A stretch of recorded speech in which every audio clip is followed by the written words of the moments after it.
Well, folks, we continue to update the fires in the region. I want to show you first, this is what we have as far as the flights over top of the Cram fire. And you can see they're bringing out the big guns. This is a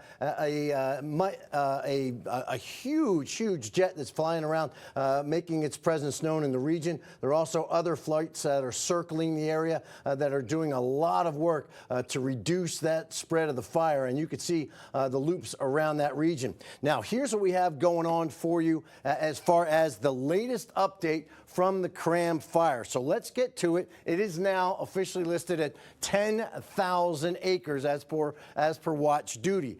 This has spread significantly off to the east as the dry fuel and the very gusty winds have increased this footprint significantly. So 0% containment. It is now at 10,000 acres. Very dry air. Temperatures probably right now at the site in the mid-90s. Talk about the Highland fire. We have some information about that.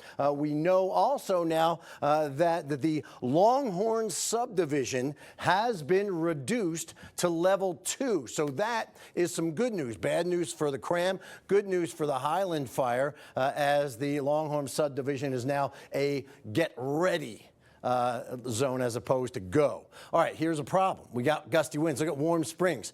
These are just the sustained winds at 26 miles an hour, generally cycling. It says here to the north, from the northwest, but we are watching them come across from the west and go over to the east. They do relax a bit tonight in the Warm Springs, Madras area. We do expect them also to increase tomorrow. The problem for the increase in winds tomorrow coming from the northeast, that could grab a lot of smoke from the Cram fire, push it down into and around the 97 corridor. Hot temperatures continue. Brief relief tomorrow will be in the 80s. The elevated fire danger continues here. All right, so what's going on satellite radar? A lot of action up in through Canada. A little bit of showery weather in Nevada and Northern California. Right now we have a 95 and a 94 in Bend and Redmond respectively. And Redmond's got winds from generally the west-northwest at 21. Same thing for Bend, but only at 14 miles an hour.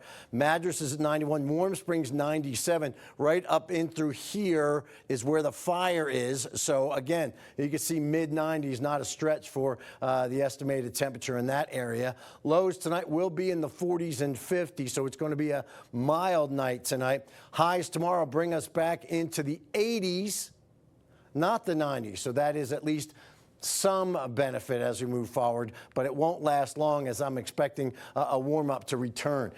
Big giant ridge of high pressure goes all the way up into the Gulf of Alaska.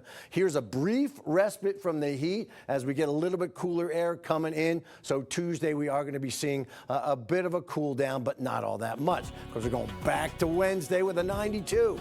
Fire danger continues. We got 80s on Saturday, Sunday, and again on Monday.